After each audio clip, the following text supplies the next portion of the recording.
Bon, ça y est, on reste dans le jour les gars. Là maintenant, on va vous présenter chacun des petits monstres qu'il y a derrière nous. Là, on est dans la partie, les amis, Audi. Je suis vraiment pressé de toutes vous les détailler les gars parce que c'est vraiment la folie. Et après, je pense qu'on va commencer par la partie Audi. Et après, on vous présentera toutes les BM de la mort les gars qui sont sur ce petit concours du Seigneur. Là, la nouvelle RS3. Alors là, elle a à l'intérieur moitié Alcantara, moitié cuir, toit ouvrant panoramique, le volant, voilà, là l'intérieur il est fou. C'est un peu la même caisse que mon Audi A3 que j'avais eu en 2 litres TDI, sauf que là c'est la RS3, donc elle a des grosses prises d'air ici, les grosses jantes, la face avant qui est énervée les gars, elle est vraiment trop belle la face avant. Franchement ils ont vraiment fait une voiture de fou. Ils ont gardé le moteur 400 chevaux de l'Audi RS3, mais ils l'ont mis dans un châssis qui est plus récent, plus beau. Ici les gars, RS5 également. Gros frein céramique et tout le bazar. On a essayé de prendre un max d'options sur chaque modèle. Donc là, c'est la nouvelle RS5. Alors Audi, aujourd'hui, ils sont en train de changer un petit peu leur façon de voir les choses, etc. Ils vont transformer la A4 en A5, en A5, en A4. Il y a tout un schmilblick qu'on n'a pas encore tout à fait compris. Mais en tout cas, ça, c'est la dernière RS5 avec un V6 biturbo de 450 chevaux, les gars. Elle a un intérieur de malade. Et en fait, oh là là, le volant. Elle a un volant d'Audi R8. Tout est en carbone. Les sièges arrière, ils sont énervés. Les ceintures, les intérieurs avec les panneaux en carbone. RS5, j'avais toujours un peu sous-estimé RS5. Et là, vraiment, entre une RS7 et une RS5, tu te poses la question. RS4 les gars, moi je me suis toujours dit comment choisir. Pour moi c'est une RS3 break en juste un peu en dessous la RS6 quand tu veux pas trop gros, pas de V8, pas machin. Là t'as ça, le même moteur que la nouvelle RS5, 450 chevaux V6 biturbo les gars. On retrouve en fait un hybride entre RS5, RS3. Regarde le volant. Oh, j'adore le volant les gars. Le volant de la nouvelle RS3. L'intérieur, bah voilà, on a les sièges style RS3. Le petit volant et tout, magnifique. Dans une couleur évidemment, on a essayé de choisir des voitures avec des couleurs énervées les gars. L'arrière qui ressemble beaucoup à une RS6 C8 hein. On reconnaît le diffuseur un peu comme une moustache avec les grosses sorties ovales. Vraiment quand tu la vois et tu sais pas trop si c'est une RS6 quand c'est pas marqué dessus. Ici les amis, suspendu à la grute, à ma belle grue, regarde ma belle grue, je la fais pas gagner celle-là, je la garde. Au bout de ma magnifique grue PPM, le magnifique RSQ3 les gars, avec la motorisation d'une RS3 les gars. Donc on a toujours le 5 cylindres de la mort 2 litres 5 400 chevaux, mais dans un RSQ3. Donc config énervé.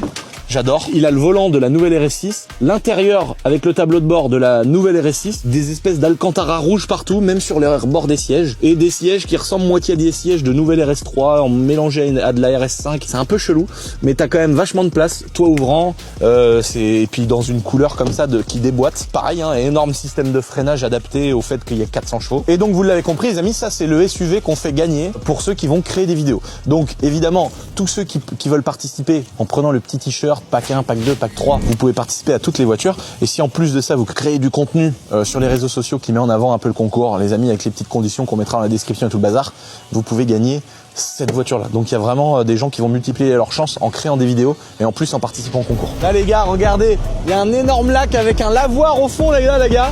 Je sais pas si vous arrivez à le voir de toute façon. On ira faire une découverte de tous les endroits comme ça, un peu en mode urbex. Mais là, il y a un lavoir sur pilotis au milieu de l'eau, qui a un truc qui est vraiment vieux, tout en chêne massif et tout. C'est vraiment la folie, les gars. On va aller le découvrir. Il y a plein d'endroits comme ça qui sont complètement fous, complètement cachés. Le château, il est complètement emmuré avec un mur qui est énorme. Regardez l'étendue des champs, les dizaines d'hectares, les gars, de prairies, de magnifiques chênes bicentenaires et tout. C'est vraiment un truc de dingue. Et il y a plein d'endroits comme ça que je me suis refusé d'aller voir depuis le début que j'ai acheté pour justement le découvrir en même temps que vous en vidéo. Ah bah les gars, on peut voir une deuxième dépendance. Mais elle est énorme les gars. C'est déjà un petit château, elle est vraiment incroyable. C'est pareil, ça je vous le ferai découvrir. Dedans, il y a des écuries avec des céleris en bois et tout, c'est la folie.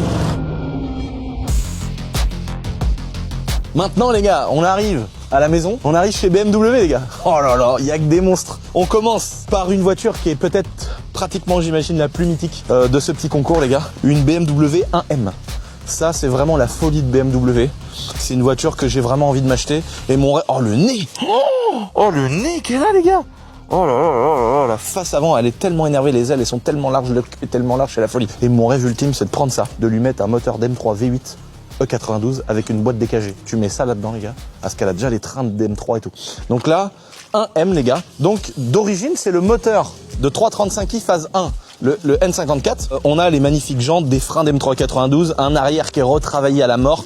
Je trouve que c'est une perfection, cette voiture.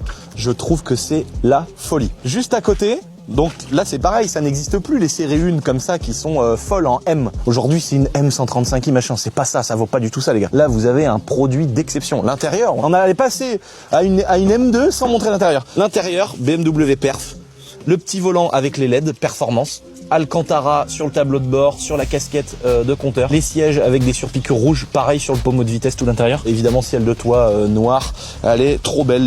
Les panneaux de porte, ça fait penser à des panneaux de CS avec de l'Alcantara, les surpiqûres, c'est vraiment une œuvre d'art. Ensuite, la grande sœur les amis, qui est arrivée juste après, mais pas tout à fait juste après parce que celle-ci en dessous d'M2, il y a marqué compétition. Donc là on est sur une M2, à tous les concours qu'on a fait, on a fait gagner des M2 pratiquement, sauf que c'était les phases 1, les 370 chevaux avec le moteur 335i. Là, c'est une compétition, donc là on est sur un moteur d'M4 les gars. Là, attention, ça a vraiment une belle évolution, autant dans certaines parties esthétiques qui ont un peu changé.